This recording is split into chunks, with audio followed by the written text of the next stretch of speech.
কিছু মনে করো না দিদি, তোমাকে দেখলে ভারী কষ্ট হয়।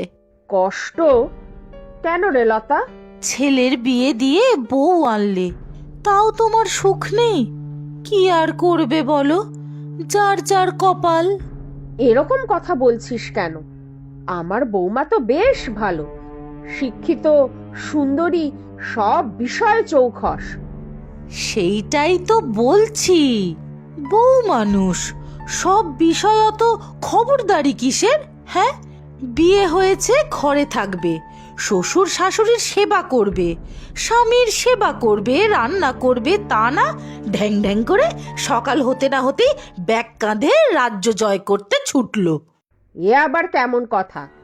পড়াশোনা শিখেছে, সেটা ব্যবহার করবে না? কত বড় চাকরি করে আমার বৌমা। তা জানি, সেই গুমুরেই তো মাটিতে পা পড়ে না। নিশ্চয়ই সকালের চা জলখাবার তুমি মুখের সামনে ধরো। হ্যাঁ, তাতে কি, সে তো আমার ছেলের জন্য এতদিন করতাম, এখন দুজনকেই একসাথে দেই। ছেলে হলো তোমার পেটের সন্তান, তার কথা না হয় আলাদা, তাই বলে বৌমার জন্যও করবে? বাড়াবাড়ি করছো কিন্তু। বৌমা বেচারি বাড়ি এসে আমাদের সকলের জন্য যতটুকু পারে করে, আমি বারণ করি, কিন্তু ও শুনলে তো তারপরে সকালে উঠে আর পারে না, তাই আমি করে দেই। বেশি মাথায় তুলো না গো দিদি, বেশি মাথায় তুলো না। একেই তো চাকরি করে বলে অহংকারের শেষ নেই, তার উপর তুমি যদি এত ঢিলে দাও তাহলে তো আর কথাই নেই।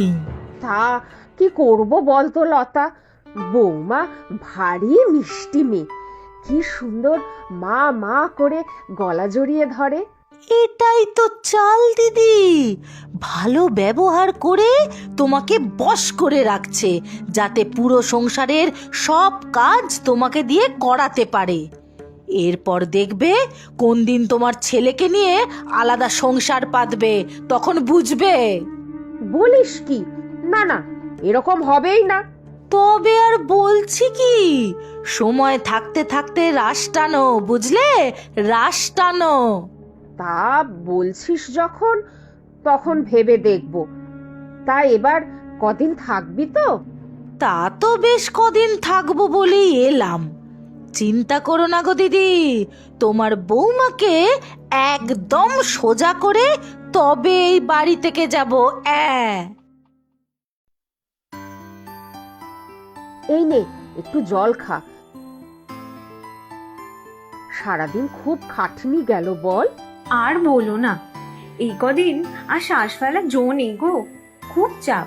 শোন, লতা এসেছে, যা গিয়ে দেখা করে আয়। তা লতা মাসি কি বললো এসে? আমার নামে একরাশ নিন্দে করলো বুঝি? ছাড় তো, ওর স্বভাব আর বদলালো না। তুই ফ্রেশ হয়ে নে, যা দেখা করে আয়। সে যাচ্ছি। রাতে কি খাবে বলো?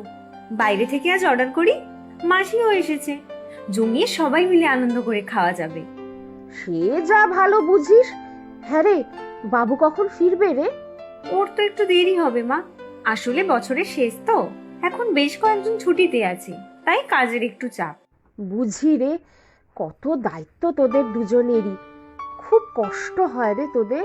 ছাড়ো তো।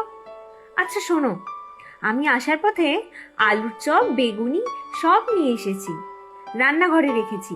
তুমি একটু চা করো না, আমি মাসির ঘরে যাচ্ছি। তুই যা, আমি চা বেগুনি চপ নিয়ে যাচ্ছি।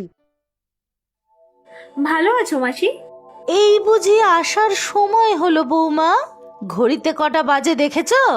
আসলে কাজের খুব চাপ যাচ্ছে গো আজকাল, তাই আজ একটু দেরি হয়ে গেল। তা কি এমন চাকরি করো, তা সময় মতো বাড়ি আসতে পারো না?